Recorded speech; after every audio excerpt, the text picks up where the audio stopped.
Hello, this is David Lindsley. Where are the seas mentioned in the Book of Mormon? How is it that the seas divide the land? Where was the land northward, or the land southward? And where was the narrow neck of land? Let's take a look. In order to identify where the narrow neck was located, we first need to know where the lands and seas of the Book of Mormon were. Growing up, I was led to believe that the lands of the Book of Mormon were like this, spanning two entire continents. The land northward was where the Nephites lived, and the land southward was where the Lamanites lived, right? Some think it covered a much smaller area, like this. I believe the Book of Mormon is an actual history of great civilizations that lived and died. So, if it's true, where did it actually take place? There are many theories. Are there any statements from church leaders? Yes, there are. Here are several examples. In 1833, Joseph Smith penned a letter to the editor of the American Revivalist in which he described the Book of Mormon. The Book of Mormon is a record of the forefathers of our Western tribes of Indians. By it, we learn that our Western tribes of Indians are descendants from that Joseph that was sold into Egypt, and that the land of America is a promised land unto them. Years later, Joseph Smith wrote another letter to answer questions about the Book of Mormon. Joseph lived in Illinois at the time and clearly stated which country the descendants of the Lamanites lived in. They were principally Israelites of the descendants of Joseph. The Jaredites were destroyed about the time that the Israelites came from Jerusalem, who succeeded them in the inheritance of the country. The principal nation of the second race fell in battle towards the close of the 4th century. The remnant are the Indians that now inhabit this country. In his book, Doctrines of Salvation, published in 1954, President Joseph Fielding Smith specifically wrote about the location of the Nephite lands. Within recent years, there has arisen among certain students of the Book of Mormon a theory to the effect that within the period covered by the Book of Mormon, the Nephites and Lamanites were confined almost entirely within the borders of the territory comprising Central America and the southern portion of Mexico. This modernistic theory of necessity, in order to be consistent, must place the waters of Ripliancum and the hill Cumorah someplace within the restricted territory of Central America, notwithstanding the teachings of the Church to the contrary for upwards of 100 years.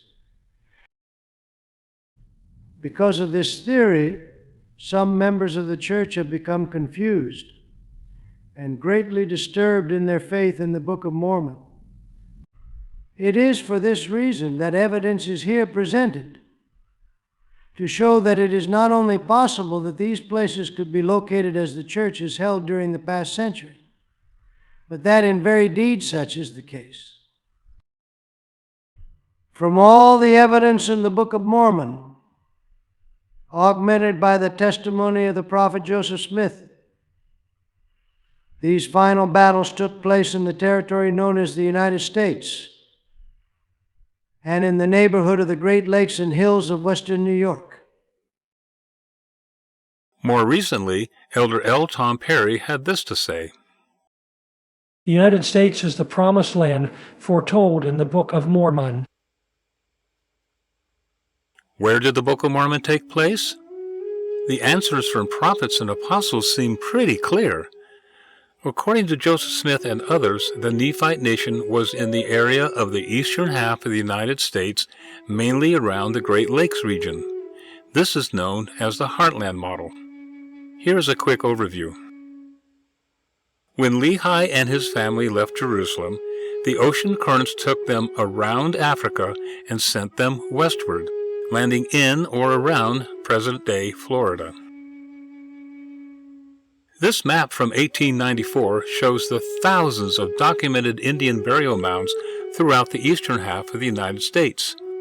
These mounds were not created by current indigenous tribes, but by peoples that long predated them. The archaeological record places artifacts found in the mounds in Florida as the oldest at about 550 BC. The next older ones are in the Mississippi Valley, and the most recent ones up in the Great Lakes at about 400 AD. This culture, nicknamed by archaeologists as the Hopewell, apparently moved northward and then eastward. The timeline perfectly matches the Book of Mormon record. Additionally, we have a description from Joseph Smith. From May to June 1834, Joseph led a contingent from Kirtland, Ohio to Missouri called the Zion's Camp March. During this trek, Joseph Smith wrote a letter to his wife Emma, which reads in part, "The whole of our journey, in the midst of so large a company of social, honest, and sincere men, wandering over the plains of the Nephites, recounting occasionally the history of the Book of Mormon, roving over the mounds of that once beloved people of the Lord, picking up their skulls and their bones as a proof of its divine authenticity."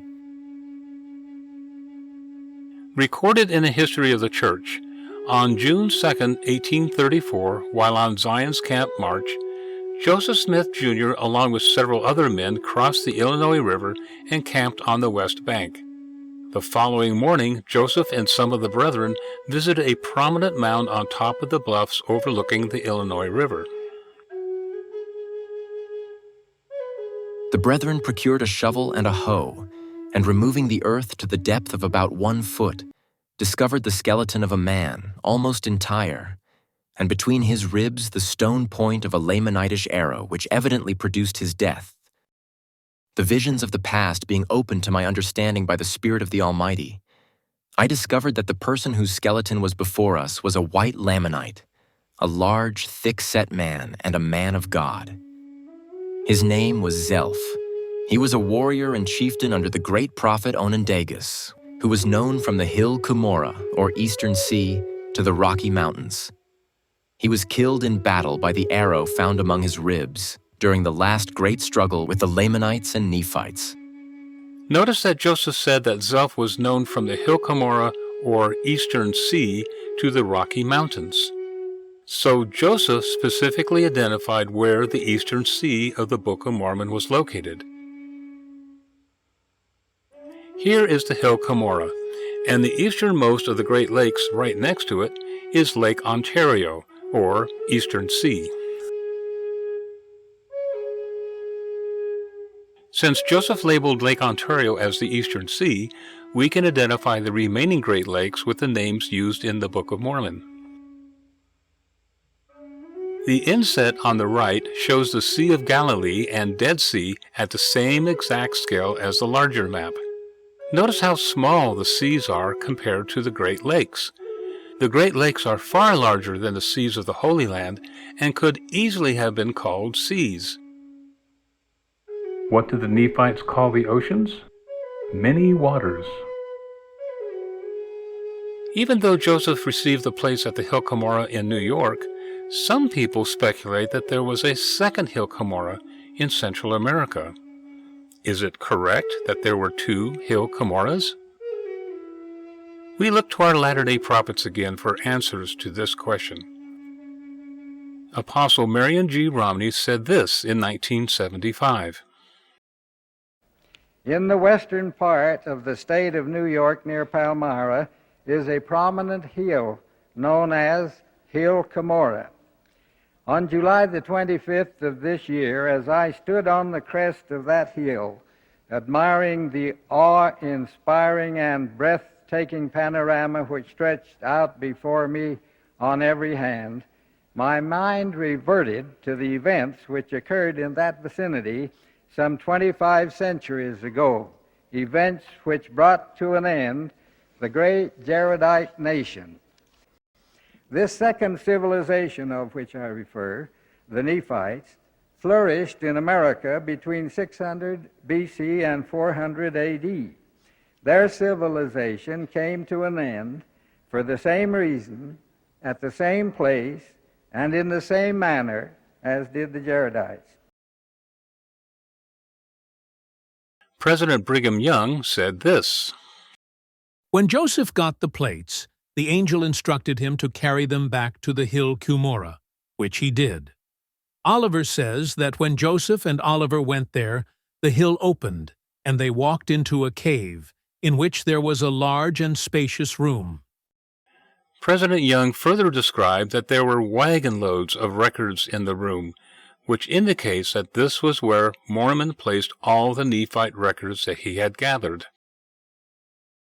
In General Conference, April 1953, Elder Mark E. Peterson of the Quorum of the 12 very specifically said this: I do not believe that there were two hill Cumorahs, one in Central America and the other one up in New York, for the convenience of the prophet Joseph Smith, so that the poor boy would not have to walk clear to Central America to get the gold plates. I believe the question has been answered, and that the hill in New York where Joseph got the plates is the same hill Cumorah described in the Book of Mormon. There is only one. This is the proposed location for the Nephites called the Heartland model, which places the 1,000-year history recorded in the Book of Mormon in the large geographic area of the eastern half of the United States. It's likely that large rivers such as the Mississippi, Ohio, and Tennessee formed natural boundaries between the lands described in Scripture. Let's see how this may have looked. Starting at the bottom of the map, Lehi and his family arrived at the first landing in approximately 589 BC. The oldest artifacts identified as Hopewell are here, dated to about 550 BC. The early Nephites moved northward after their separation from Laman and Lemuel and settled in the land of Nephi around the year 580 BC. They remained there for centuries. Sometime between 323 and 180 BC, the Nephites left the land of Nephi and migrated to the northwest, where they discovered the land of Zarahemla and joined with the Mulekites, who had previously settled the area. The Lamanites took over the land of Nephi from that time on. At about 90 BC, the Nephites expanded to the east and called it the Land of Bountiful, it bordering upon a large sea. The Nephite nation at this time principally included the combined lands of Zarahemla and Bountiful. In 350 AD, after many defeats in battle in Zarahemla and Bountiful, the Nephites fled to the land northward, also known by them as the Land of Desolation. The Lamanites pursued them into the Land of Desolation, also known as the Land Northward. In 385 AD, the Nephites made their final stand in the land of Cumorah, near the hill Cumorah, south of Lake Ontario, in present-day New York. In order to find the narrow neck within the Heartland model, we need to clearly establish where the land northward and the land southward were located. Within the Nephite nation, there are two areas called the land northward and the land southward. These lands are Nephite lands, not Lamanite. The Lamanites lived in the land of Nephi, located further south, in and around present-day Tennessee. To understand what the Nephites called northward and southward, let's begin in Alma. We get a description in Alma 63 of the first group of settlers to leave Zarahemla to move north. And it came to pass that in the 37th year of the reign of the judges, there was a large company of men, even to the amount of 5,400 men, with their wives and their children, departed out of the land of Zarahemla into the land which was northward. Several years later, many more moved north of Zarahemla. And it came to pass in the 46th, yea, there was much contention and many dissensions, in the which there were an exceedingly great many who departed out of the land of Zarahemla, and went forth unto the land northward to inherit the land. And they did travel to an exceedingly great distance, insomuch that they came to large bodies of water and many rivers. We read that in 28 BC, And it came to pass that many of the Lamanites did go into the land northward, and also Nephi and Lehi went into the land northward, to preach unto the people. After about 5 years of preaching, the prophet Nephi returned to the land of Zarahemla from the land northward. Behold, now it came to pass in the 69th year, that Nephi, the son of Helaman, returned to the land of Zarahemla from the land northward. For he had been forth among the people who were in the land northward, and did preach the word of God unto them, and did prophesy many things unto them. So Zarahemla is clearly established as being south of the land northward. About 40 years later, the Nephites and Lamanites had many wars. The Nephites gathered together for safety. Here is another description of the land southward.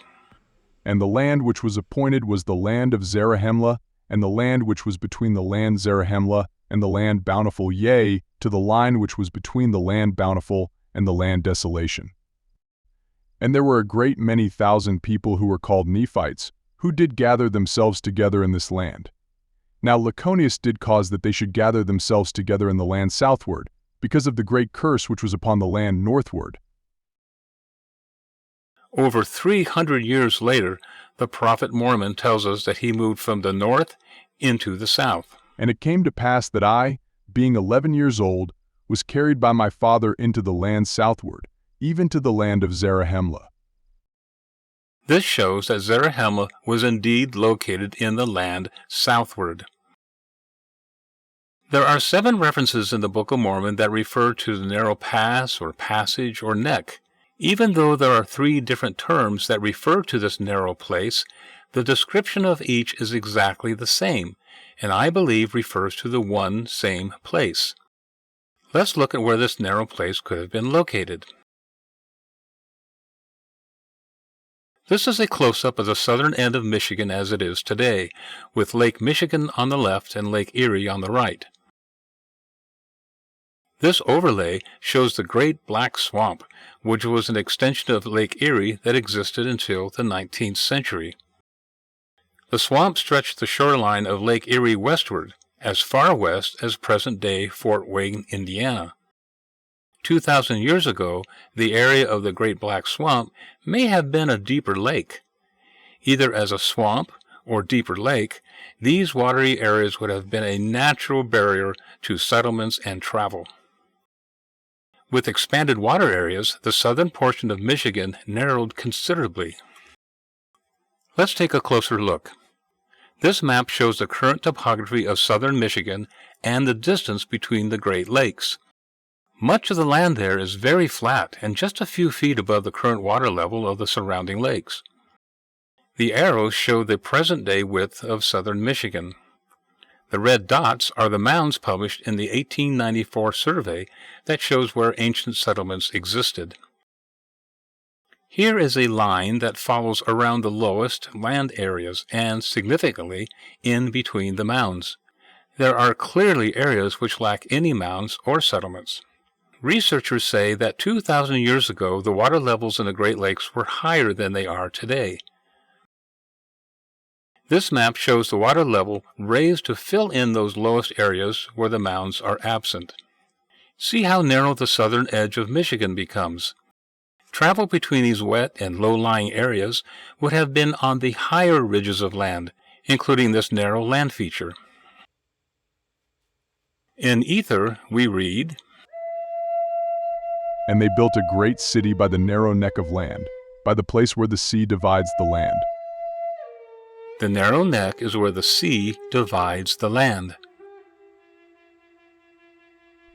And now it was only the distance of a day and a half's journey for a Nephite on the line Bountiful and the land Desolation from the east to the west sea, and thus the land of Nephi and the land of Zarahemla were nearly surrounded by water, there being a small neck of land between the land northward and the land southward.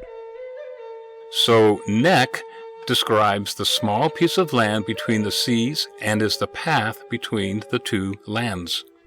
And it came to pass that Hagoth built him an exceedingly large ship on the borders of the land Bountiful by the land Desolation, and launched it forth into the west sea by the narrow neck, which led into the land northward. The West Sea is located close to the narrow neck, which led to the land northward. The land Bountiful was next to the land Desolation. And the Lamanites did give unto us the land northward, yea, even to the narrow passage which led into the land southward. And we did give unto the Lamanites all the land southward. From the north, narrow passage leads into the land southward. And it came to pass that I did cause my people that they should gather themselves together at the land desolation, to a city which was in the borders, by the narrow pass, which led into the land southward. The city is within the borders of the land desolation by the narrow pass. All 7 of these references to the narrow pass, passage, neck, point to the same geographical feature. It's the one path to travel either direction between the land southward and the land northward. In Alma 50:34, we read, And it came to pass that they did not head them until they had come to the borders of the land desolation, and there they did head them, by the narrow pass which led by the sea into the land northward, yea, by the sea, on the west and on the east. And he also sent orders unto him that he should fortify the land bountiful, and secure the narrow pass which led into the land northward. The land bountiful was south of the narrow pass which led into the land northward. The land bountiful is therefore in the land southward. In Helaman, it states that the distance between the 2 seas was a day or day and a half. And there they did fortify against the Lamanites from the west sea even unto the east, it being a day's journey for a Nephite, on the line which they had fortified and stationed their armies to defend their north country. Note that this is not the width or length of the pass, but the distance between the 2 seas, the West Sea and the sea on the east.